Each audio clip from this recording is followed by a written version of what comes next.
আসেন। আমরা জঙ্গলের দিকে যাচ্ছি। সাপ খুঁজে বের করার মূল চাবিকাঠি হলো ফোকাস। আমি ফোকাস করব ভাই। এই কারণেই সাপ প্রায়শই মানুষের ঘরে ঢুকে যায়। দেখুন, একবার ভাবুন আপনার বাড়ি এখানে।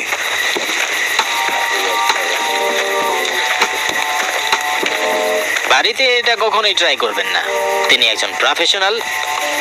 এটা বাড়িতে করবেন না, ডেঞ্জারাস না? বিষাক্ত নয়। বিষাক্ত নয়।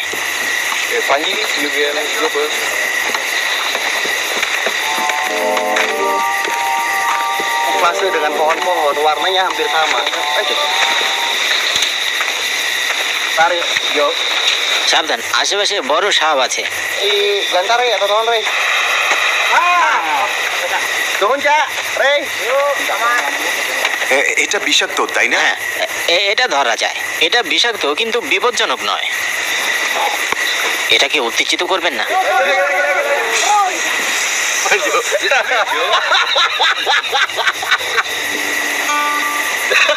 এটা কি বিষাক্ত? হ্যাঁ।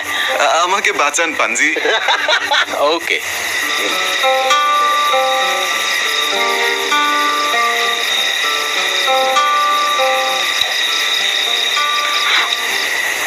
আপনি নিরাপদে আছেন, মরবেন না। আমাকে বাঁচানোর জন্য ধন্যবাদ ভাই, অনেক ধন্যবাদ ভাই। আপনি বলেছিলেন এটা বিষাক্ত নয়, তাই না? মানুষের জন্য বিষাক্ত নয়। হ্যাঁ সত্যি তো? হ্যাঁ, আপনি এটা খুব শক্ত করে ধরেছিলেন।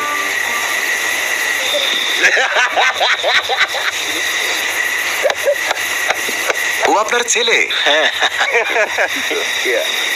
কিং কোবরার আবাসস্থল খুঁজে বের করার এখন সময় এসেছে। সাপ ধরার জন্য তিনি আমাকে এই হাতিয়ারটা দিয়েছে। পেয়েছেন? আসছি, আমি আসছি। সাবধান।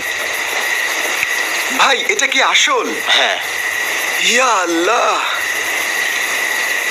ভাই, এটা কতটা বিপজ্জনক? খুবই বিপজ্জনক, খুবই মারাত্মক ভাই। পাঞ্জি, সরি